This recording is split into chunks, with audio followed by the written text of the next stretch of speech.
అనేక ప్రజా సమస్యలు నిర్లక్ష్యం గురైనవి. ప్రత్యేకంగా బీసీలకు స్థానిక సంస్థల్లో పంచాయతీరాజ్లో రిజర్వేషన్ల విషయంలో ప్రభుత్వం నిర్లక్ష్యం చేసింది. ఈ విషయాన్ని ప్రతిపక్షాలన్నీ అసెంబ్లీలో ప్రభుత్వాన్ని నిలదీయాలని చెప్పి డిమాండ్ చేస్తున్నారు.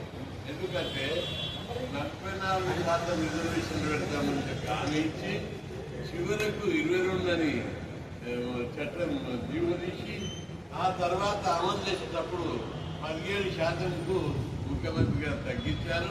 ఈ విషయం లోపల ప్రభుత్వం తీవ్ర నిర్లక్ష్యానికి గురి అయ్యింది. అదేవిధంగా బీసీలను దగా చేశారు, మోసం చేశారు, అన్యాయం చేశారు. కొన్ని జిల్లాలలో 0 సర్పంచ్ కూడా బీసీలకు రాలేదు. ప్రత్యేకంగా ఆదిలాబాద్ జిల్లాలో 10%, భద్రాచలం జిల్లాలో ఒక్కటి కూడా బీసీలకు ఇవ్వలేదు.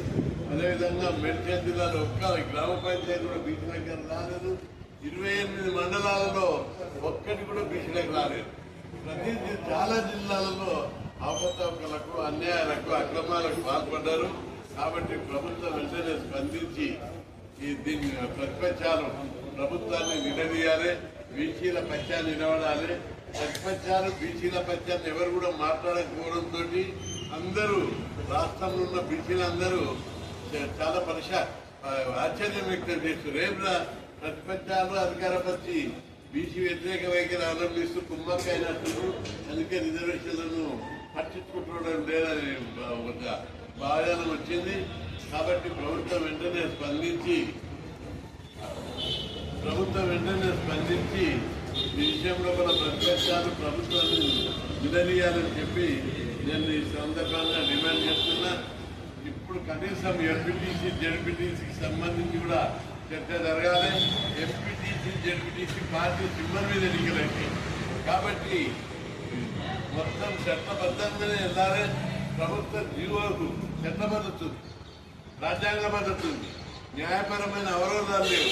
కాబట్టి వెంటనే ప్రభుత్వము ఈ జీవో మీదనే ఎన్నికలకు వెళ్ళాలి. కోట్ల విషయానికి వస్తే ఫీజు రీయింబర్స్మెంట్ ప్రభుత్వము కాంట్రాక్టర్లకు వేల కోట్లు ఇస్తుంది.